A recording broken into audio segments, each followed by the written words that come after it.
Subscribe करें हमारा official YouTube channel और बेल आइकन दबाकर पाएं सभी नोटिफिकेशन। सीमाओं पर भारत की ताकत के आगे तो पाकिस्तान कुछ भी कर पाने में नाकाम साबित हो रहा है। उसके ड्रोन वाली साजिश भी भारत का कुछ नहीं बिगाड़ पाई है। तो अब पाकिस्तान अपने आतंकी मंसूबों को अंजाम तक पहुंचाने के लिए घाटी के युवाओं का इस्तेमाल कर रहा है और यही वजह है कि कश्मीर में हाल के दिनों में आतंकी हमले लगातार बढ़ रहे हैं।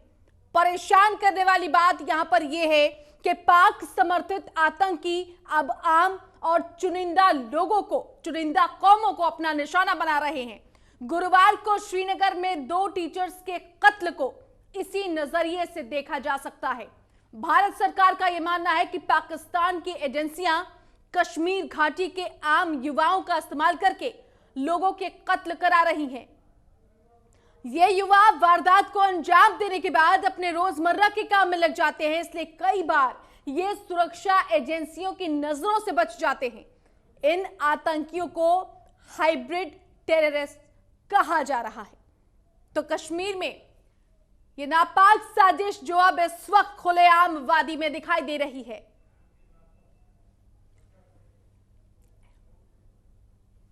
हमारे साथ इस विषय पर चर्चा करने के लिए रक्षा विशेषज्ञ एम श्रीवास्तव जी जुड़ गए हैं। बहुत स्वागत है सर आपका। आपकी प्रतिक्रिया, जिस तरीके से पाकिस्तान एक बार फिर से वही काम कर रहा है जिसके लिए न सिर्फ हिंदुस्तान बल्कि पूरे विश्व में जाना जाता है। सीमाओं पर रक्षा कर पाने में मुस्तैद नहीं है, सक्षम नहीं है, भारतीय सेनाओं का जवाब दे पाने में सक्षम नहीं है, तो अब एक बार फिर से घुसपैठ की आड़ में, आतंक की आड़ में आम लोगों को निशाना बना रहा है सर। देखिए, ऐसा है कि ये बहुत ही निंदनीय घटना है और ये जो है वेल प्लान स्ट्रेटजी है जिससे कि वहाँ हिंदुओं को टेरराइज किया जाए, लोकल पॉपुलेशन को टेरराइज किया जाए और मैक्सिमम नंबर ऑफ, एक दफा उन्होंने हिंदू वहाँ निकाले थे, कश्मीरी पंडित को निकाले थे और निकाल दें जिस प्योर वो करना चाहते हैं मुस्लिम कंट्री। सीधी बात है। और पाकिस्तान ISI जो है, they are funding it and they are funding the terrorists also and the local militants which are, who are siding with them. The only thing that what action is required is very strict one, and also what we need is the intelligence people in plain clothes who should be roaming around the city and gather intelligence. There should be dogs, dog spot. They are very good to spot, like in they have done in Ireland. They spot it. I do not know why we are not doing this, because it is very difficult from the local population. They all look like and who is the terrorist, who is non-terrorist, very difficult to make out from the face. ये बड़ी महत्वपूर्ण बात आपने कही और इस विषय पर चर्चा होनी भी चाहिए। जैसा कि हम अभी भी अपने दर्शकों को बता रहे थे कि बड़ी मुश्किल ये है कि वहां के युवाओं का ब्रेन वॉश करके उनको हथियार के तौर पर इस्तेमाल किया जाता है। एक चलता फिरता स्लीपर सेल वहां पर काम कर रहा है। ये तो पहले ही से था, ये कोई नई बात नहीं है, सबको पता है। जब तक लोकल सपोर्ट नहीं होता है, किसी घर में आके नहीं रहते हैं, कोई इनको लोकल इंटेलिजेंस नहीं देती है, लोकल पुलिस उनको मदद नहीं करती है, सर्वाइव नहीं कर सकते हैं उनको और वहाँ की लोकल पॉपुलेशन उनको बताती है कौन क्या किधर है, और उनको इसलिए लोकल सपोर्ट को खत्म करने के लिए वेरी डिफिकल्ट फॉर आर्मी और police to spot. What you need is very strong intelligence element. You require, if there is a population of 10,000, you require probably 5,000 people of intelligence people who should be mingling in the markets in the local areas and with armed and also with all the intelligence input. That is the only solution, because इस तरह घटनाएं होती रहेंगी और लोग demoralise हो जाएंगे, लोग भागना शुरू कर देंगे वहां से। बहुत महत्वपूर्ण विषय पर हम बातचीत कर रहे हैं। पाकिस्तान का नापाक चेहरा एक बार फिर से सामने आया है और इसको लेकर कुछ बड़े खुलासे भी किए जा रहे हैं। आपको बता दें कि जम्मू कश्मीर के DGP की तरफ से ये अहम खुलासे किए गए हैं कि हमलों में शामिल युवा आम लोगों की तरह रोजगार करते हैं। जैसा कि अभी थोड़ी देर पहले हम बात कर रहे थे कि ये स्लीपर सेल की तरह काम करते हैं। आपको डिफरेंशिएट करना मुश्किल हो जाएगा कि कौन वहां पर आतंकवादी है और कौन आम नागरिक है। हमले के लिए छोटे हथियारों का इस्तेमाल होता है जिनको छुपाना बहुत आसान होता है। ये तमाम बातें जांच के दौरान सामने आई है। ये तथ्य हैं जिनके जरिए इस वक्त पाकिस्तान का नापाक चेहरा सामने आ रहा है। घाटी में इस तरह के कृत्य सामने आ रहे हैं। तो नापाक साजिश पर यह बड़ा खुलासा जो ग्राफिक्स के जरिए हम छोटे छोटे पॉइंट्स के जरिए अपने दर्शकों तक पहुंचा रहे हैं कि आखिर कैसे घाटी में एक बार फिर से नफरत को और आतंकवाद को बढ़ावा देने की कोशिश की जा रही है। वारदात को रोजमर्रा के अंजाम देने के बाद रोजमर्रा के काम में ये आरोपी युवा लग जाते हैं, इसलिए इनको पहचानना बहुत मुश्किल हो जाता है। जो जानकार हैं, रक्षा विशेषज्ञ हैं, उनका भी ये कहना है कि स्थानीय स्तर पर जिस तरीके से इन लोगों की मदद की जाती है, उसका एक बड़ा फायदा ये आतंकी उठाते हैं। हमारे साथ रक्षा विशेषज्ञ एम श्रीवास्तव जी जुड़े हुए हैं। सर, आपसे जो बातचीत हो रही थी, कमोबेश वही बातचीत जांच के बाद तथ्य के तौर पर भी सामने आ रहे हैं कि इन्हें डिफरेंशिएट करना बड़ा मुश्किल है कि कौन आतंकवादी है, कौन आम नागरिक है। और ये एक बड़ी मुश्किल न सिर्फ घाटी के लोगों के लिए है, बल्कि सुरक्षा बलों के लिए भी उनको चिन्हित करना एक बहुत मुश्किल काम है। सर, आवाज पहुंच रही है आप तक? एम श्रीवास्तव जी, आवाज पहुंच रही है आप तक? चलिए, लगता है कि संपर्क नहीं हो पाया है। एक बार फिर से हम दोबारा संपर्क करने की कोशिश करेंगे। लेकिन जम्मू कश्मीर में जिस तरीके से आतंकी घटनाओं को अंजाम दिया गया है, पिछले 2 दिनों की बात करें तो आतंकी वारदातें लगातार बढ़ रही है। जानकार ये मान रहे हैं कि जिस तरीके से आर्टिकल 370 के बाद बौखलाहट सामने आई इन आतंकी संगठनों की, और साथ ही साथ रक्षा जानकार ये भी कह रहे हैं कि तालिबान में जिस तरीके से सरकार का गठन हुआ है, उसके बाद कहीं ना कहीं इस तरह की घटनाओं में इजाफा देखने को मिला है। अब इन सब के बीच पुलिस प्रशासन ने कुछ महत्वपूर्ण जानकारियां लोगों के सामने रखी हैं। अवेयर रहने की जरूरत है कि किस तरीके से ये आतंकी वारदात को अंजाम देकर घाटी में छिप जाते हैं और कितना मुश्किल है ये सुरक्षा बलों के लिए। घाटी में शांति भंग की आशंका के मद्देनजर हर वो तमाम प्रयास किए जा रहे हैं पुलिस प्रशासन की तरफ से, जिससे घाटी में शांति बरकरार रहे। जम्मू कश्मीर में जिस तरह से आतंकी हमले हुए हैं और जिस तरह से लोगों की जान जा रही है, उसके बाद अब हमला करने वाले युवाओं की तेजी से पहचान सुनिश्चित की जा रही है। इस पूरे मामले की गहन जांच की जा रही है। 3 दिनों में कश्मीर घाटी में लगातार हमले हुए हैं। आतंकी हमलों की बारीकी से जांच की जा रही है। श्रीनगर की बात करें तो बीते 7 अक्टूबर को यहां पर आतंकी हमला हुआ। इस हमले में एक महिला टीचर समेत 2 लोगों की मौत हुई थी, जबकि बीते 6 अक्टूबर को एक फेरी वाले की हत्या कर दी गई थी।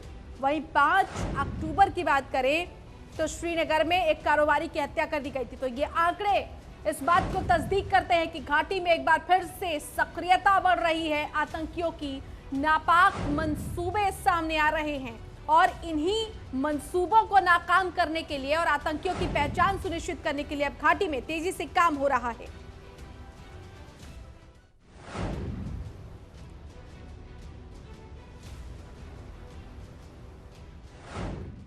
संवाददाता राजेंद्र दुबे हमारे साथ जुड़ गए हैं ज्यादा जानकारी के लिए। राजेंद्र, जिस तरह से डीजीपी ने भी चौंका देने वाले खुलासे किए हैं, अब इतना तो तय है कि सक्रियता पुलिस प्रशासन की तरफ से और सुरक्षा बलों की तरफ से और बढ़ाई जाएगी और पहले जो सफाया अभियान चल रहा था उसमें और तेजी लाई जाएगी राजेंद्र, और इसकी जरूरत भी है। देखिए रेणु, बिल्कुल मैं आपको बता दूं कि जिस तरीके से डीजीपी ने अपने बयान वहां पर दिए हैं और उसके बाद जिस तरीके से आतंकियों का जो सफाया लगातार वहां पर चल रहा था, परंतु उसके बाद जिस तरीके से जो सिविलियन थे उनको वहां पर निशाना बनाया जा रहा है, तो ये काफी बड़ी जो चिंता की जो विषय है वो सामने जहां पर देखने को मिल रहा है। साफ तौर पे कहा जाए तो इस साल तकरीबन 28 लोगों की जो सिविलियन थे उनको वहां पर मारा गया। जिस तरीके से कल जो एक स्कूल के अंदर जाके 2 अध्यापकों को वहां पर गोली मार दी गई, ये काफी बड़ी चिंता का जो विषय है वो वहां पर बना हुआ है। काफी भारी मात्रा में जो सुरक्षा बल है वो वहां पर श्रीनगर के अंदर तैनात कर दिया गया है। चप्पे चप्पे पे पुलिस बल भी वहां पर तैनात किए जा रहे हैं, लगातार सर्च ऑपरेशन, और वहां पर पेट्रोलिंग पार्टी को वो भी वहां पर लगातार वहां पर बढ़ा दी है। तो साफ तौर पर कहा जाए तो जिस तरीके से आतंकियों का सफाया लगातार जारी है, तो उनमें कुछ ना कुछ बौखलाहट जो है वो देखने को मिल रही है, जिसके चलते वो सिविलियन जो है उनको निशाना बना रहे हैं। इसी के चलते जहां पर जो है सुरक्षा बलों को भारी मात्रा में बढ़ाया गया है, पेट्रोलिंग पार्टी बढ़ाई गई है और वहां पर कई लोगों के ऊपर सर्च ऑपरेशन भी शुरू किए गए हैं। जी बिल्कुल राजेंद्र, हालांकि जिस तरीके से डीजीपी भी ये कह रहे हैं कि पहचान करना एक बहुत मुश्किल काम है। स्थानीय स्तर पर आपको पता है कि इनको सपोर्ट मिलता है, इनको प्रश्रय मिलता है, और यही वजह है कि ये फलते फूलते रहते हैं और समय समय पर ये अपना असली रूप दिखाते हैं। ऐसे में इनकी पहचान को सुनिश्चित करना एक बहुत मुश्किल काम है। उसको कैसे अंजाम दिया जाएगा, इसके लिए भी रणनीति तैयार करनी होगी राजेंद्र। देखिए, बिल्कुल मैं आपको बता दूं कि कश्मीर के अंदर जिस तरीके से हालात है और जिस तरीके से आतंकियों का सफाया और लगातार जो सिविलियन के वहां पर उनके ऊपर जो गोली चलाई गई है, तो यहीं के चलते काफी बड़ी जो मीटिंगें हैं, चाहे वो दिल्ली के अंदर हो, चाहे वो कश्मीर के अंदर हो, चाहे जम्मू के अंदर हो, वो लगातार मीटिंगें जो है और वहां पर बढ़ाई गई हैं। भाई साफ तौर पर है कि किसी भी को भी पहचानना कि कौन आतंकी है कौन नहीं है, उसके लिए काफी बड़ा जो चिंता का विषय जो है वो सुरक्षा बलों के लिए है। परंतु फिर भी लगातार जो पुलिस बल है अपनी जो सूत्र हैं वो लगातार और बढ़ाते जा रहे हैं, जिसके चलते पेट्रोलिंग पार्टी सर्च ऑपरेशन जो है वो और ज्यादा शुरू किए गए हैं कि किसी भी तरीके से जो आतंकी वहां पर कश्मीर के अंदर हैं उनको वहां पर खत्म किया जा सके। साफ तौर पे कहा जाए तो इस साल के अंदर पिछले सालों के मुकाबले इस साल जो है स्थानीय जो मिलिटेंट्स थे उनको ज्यादा जो है वो सुरक्षा बलों ने वहां पर मार गिराया है। वहीं परंतु दूसरी तरफ जो पाकिस्तान की साजिश है कि कहीं ना कहीं वो अपने कई आतंकी जो है वो घुसपैठ करवाने की जो कोशिश है वो लगातार जो सुरक्षा बलों ने नाकाम किए हैं, उसके चलते जो आतंकी हैं उनमें बौखलाहट काफी ज्यादा है, जिसके चलते उन्होंने सिविलियन को भी निशाना वहां पर बनाया। बिल्कुल, बहुत शुक्रिया राजेंद्र आपका इस तमाम जानकारी के लिए। हमारे साथ रक्षा विशेषज्ञ प्रफुल्ल बख्शी साहब जुड़ चुके हैं। बहुत स्वागत है सर आपका। ये जो घाटी में सब कुछ हो रहा है सर, बौखलाहट है आर्टिकल 370 हटने के बाद, और कहीं ना कहीं इसको इस बात से भी जोड़ा जा रहा है। अब तो जानकार ये भी कह रहे हैं कि 90s के उस आतंकवादी दौर को लाने की एक तरीके से कोशिश की जा रही है। आपको लगता है सर कि इसमें कामयाबी हासिल होगी, और हमें किन किन मोर्चों पर अभी काम करने की जरूरत है जम्मू कश्मीर में? देखिए, ये 90s के आतंकवाद को लाने की कोशिश जरूर कर रहे हैं, और ताकि उस टाइम आतंकवाद इसलिए सफल हुआ था कि पूरे हिंदुस्तान में स्लीपर सेल्स बैठे हुए थे, चाहे आप कन्याकुमारी से लेकर कश्मीर तक, और वो इस काम को अंजाम दे रहे थे। ऐसे बाहर से आ रहे थे, एम्यूनिशन बाहर से आ रहा था। ये अभी भी ट्राई कर रहे हैं, पर अब संगठित इतनी हो गई है सिक्योरिटी फोर्सेस, और जो पॉलिटिकल विल है गवर्नमेंट की इतनी ताकतवर हो गई है कि इनको पकड़ पकड़ के इनको ठंडा किया जा रहा है। ये आतंकवाद के जितने गढ़ बने हैं, और स्पेशली ये जो टीचिंग स्कूल हैं, रिलीजियस टीचिंग स्कूल्स बने हुए हैं, उन नाम लेने की जरूरत नहीं है, उनको खत्म किया जा रहा है, उनको नेस्तनाबूद कर रहे हैं। तो जब जितनी ज्यादा संगठित होंगी, कमाल होगा तब, और जितना स्लीपर सेल्स को आप ठंडा करेंगे उतना आतंकवाद खत्म होगा। ये रिलीजियस बेस्ड आतंकवाद है, जो रिलीजियस तबके के जो रेडिकल एलिमेंट हैं वो इसको फैलाने की कोशिश कर रहे हैं। तो पूरी देश की जनता को रेडिकल एलिमेंट के खिलाफ होना पड़ेगा, देश की पॉलिसी ऐसी बननी पड़ेगी। इस सबको अंजाम दे रही है प्रेजेंट जो गवर्नमेंट है, उसका पूरा का पूरा अभियान चल रहा है।